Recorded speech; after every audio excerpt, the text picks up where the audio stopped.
Before we get into all the try stuff, tell me a little bit about your background. Where are you from? I am from Georgia, moved here about 5 years ago. Started doing triathlons the first year I moved here, I guess in 2013, did my first sprint. Okay. How'd that go? It was very cold. It went really well. It was very cold. I'd, gotten a little heavier after college. I'd been staying out in the middle of nowhere, eating non-perishable foods, being active, but of course, a little different kind of activity. Yeah. And so how did you get into tries? Well, when I moved here, I lived a block away from the YMCA in Glasgow. I was super stoked to have a pool to go swim in. So I started swimming, and I'd taken a triathlon course in college, and so I was interested in it. Never had an opportunity, never had a bicycle to actually, other than your mountain bike you grow up on, riding around the house. And so I'd met some people here that were doing triathlons and had encouraged me to buy a bike and start bike riding, and that's kind of how I got signed up for my first one. And then the second one was the Bowling Green Sprint. Okay. Built from there. Okay. And then I guess it was 3 years later I did my first half Ironman. So. And at what point did you realize, hey, I'm pretty good at this? I've got a gift for this kind of stuff. I don't know. I don't think I've ever thought about it that way. I like to push myself, and so I've always been a runner, and I guess just never really thought of it that way.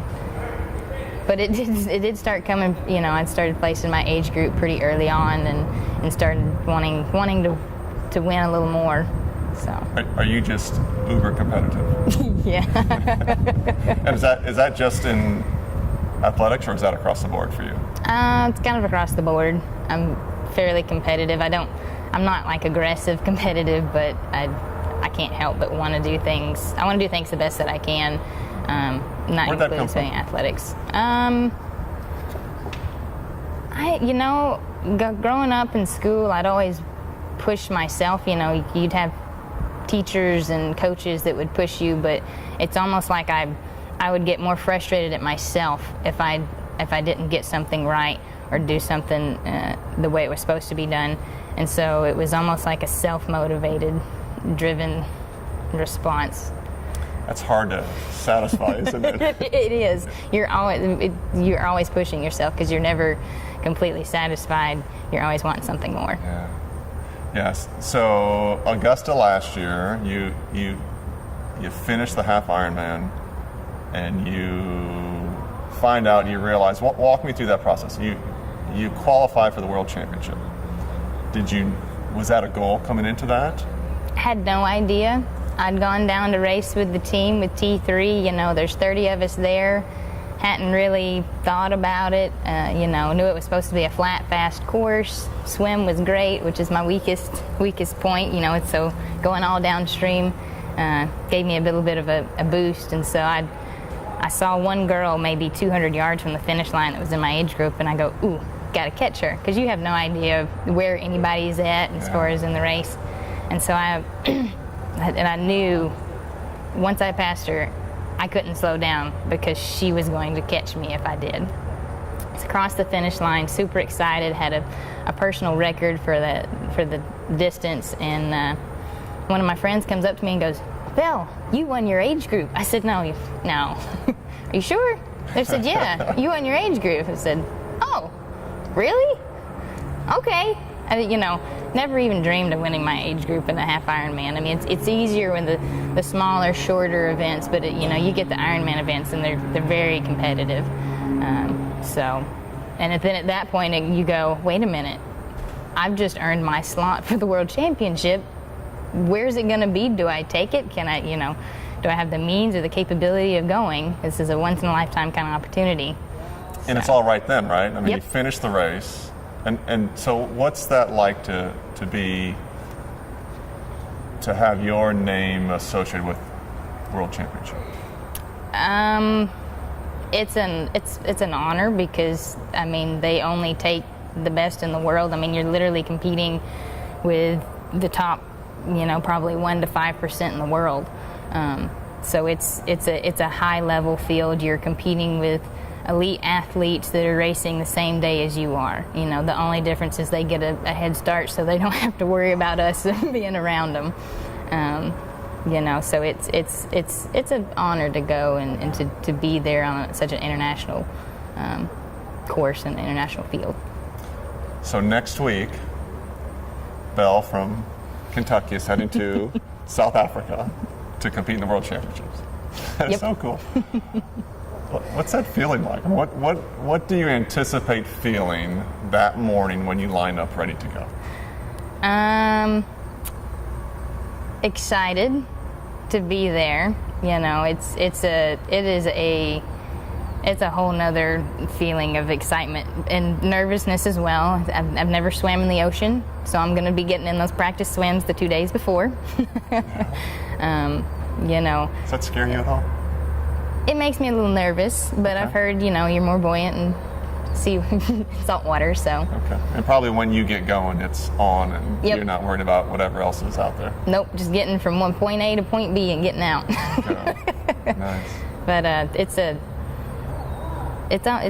little nerve-wracking, exciting. Yeah. It's almost the same kind of feeling, being nervous and being excited. It kind of comes from that same place. So. And so is that the same whether you're doing the sprint here in Bowling Green or the World Championship? Do you always have butterflies, or sometimes it's just like? It's gotten a little better. The more I've raced, the more comfortable I've gotten. So the little bit smaller races and more local races, I'm not near as nervous about now. Depending on who may show up, I do get a little bit nervous, because that there's going to be people there watching you or people that you're racing. Mm-hmm. So the pressure comes with the level at which you're racing and the people that may be there, the presence of people watching you. Gotcha. Tell me about I know Bowling Green has a very strong and supportive tri-community, T3. Tell me about that. T3's been awesome. I remember, when I was first getting into doing triathlons, I met these group of guys that are like, we love triathlons. We need to get a group going. We've got somebody creating this logo. You should join us, Belle. Had no idea what they were talking about. They're like, yeah, we're going to call it T3 for the third transition. The camaraderie that you got, with everybody that you're training with. That's that third transition when the race is over and you can, share stories and sit down and reflect on it and have a bite to eat and drink with everybody and celebrate. So it started with a small group of guys to where it's now, like 60 plus people. We've got a really good group in the area. We've got group rides every week. We're out here at the track tonight. You'll always see somebody out here in their T3 gear running or biking. So it's, and it's a resource to people, whether you're an experienced triathlete or somebody coming in new that's doing the sprint for the first time. Well, I can say how welcoming, how intimidating it was for me to try to get involved with the group, but how welcoming everybody was, and how awesome it is for me to be able to get involved with people like you and learn from you and others, and never having done any of that stuff, just to have that community and that camaraderie and the resources. It's huge. So if someone is interested in getting involved, what do they do? They can check out T3's Facebook page, their website. Like I said, we have group rides, group runs, swims every week. And you can email T3 if you got any questions. We've had somebody email this week. Just to kind of check out, hey, what do you got going on? Come out to a group ride or a group run, And you don't have to be a world champion? No, you don't have to be a world champion, world-class athlete. Just come out and join us. We have monthly socials the second Monday of every month, where we meet at Mariah's and we do a short run at 5:30 and eat at 6:15. Nice. So you don't even have to, you can just come meet everybody if you want to beforehand. Perfect. Logistically speaking, finish this sentence for me. 1 year from today, I want to be qualified for Kona. That's the World Championship in Hawaii. Mm-hmm. That's the full Ironman World Championship in Hawaii. Okay. What does it take logistically to train to get ready for something like that? It's going to take a lot of time, because the time demands going from a half Ironman to a full Ironman. You know, you're getting upwards of 13 to 15 hours a week training once you start getting those longer distances, time on the bike. You know, I've got to really learn how to take as much time as possible off of my race. You know, it's going to be, you know, the longer the race, the more important it is to have your nutrition, to know exactly how your body's going to react, how to train yourself to race that long. You know, because just like the half Ironman World Championship I'm fixing to do next week, you've got to win your age group.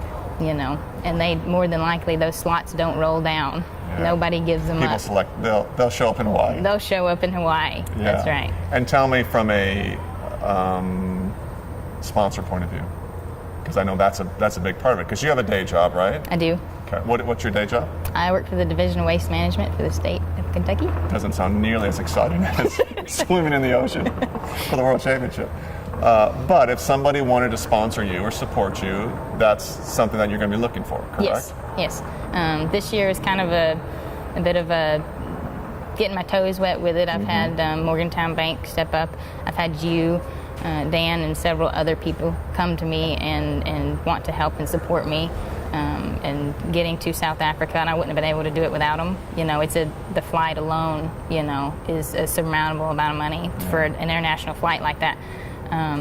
So it really means a lot to me that people want to see me succeed and do well in something that I love. Sure. But if, you know, for next year, my goal is to have it become a little bit more structured. That way we can have a good working relationship and have, you know, a few really good sponsors to help me succeed in getting to Kona and making that. If a business or just somebody wants to support, what's the best way for them to go about doing that? Give me a call, email me, okay. Facebook, social media. Okay. I'm trying to, like I said, working with Morgantown Bank, a big part of their support is I've tried to get their name out there a lot more on social media and getting them exposure that way. So. Okay. My final question, or my final topic is, tell me about the tab. So, in order to have an Ironman tattoo, you have to do an Ironman, you know. And there's a lot of people there's a big debate on whether you get one for the half or not. Some people do, you know, the die-hard Ironman tell you don't. A lot of people will get them, they'll shade it in halfway. But I did my first and only Ironman in 2016. I did Louisville. Okay. So, and I plan on doing it again this fall. So, but it's a earned, almost like an earned badge. Awesome. That everybody recognizes, and it's almost like a conversation starter. A lot of people don't know what it means and ask you what it is. Yeah. Cool. Thanks, dear. Thank you, Dan. Awesome. Appreciate it. I hate that I have to run, but I got to run. You're good.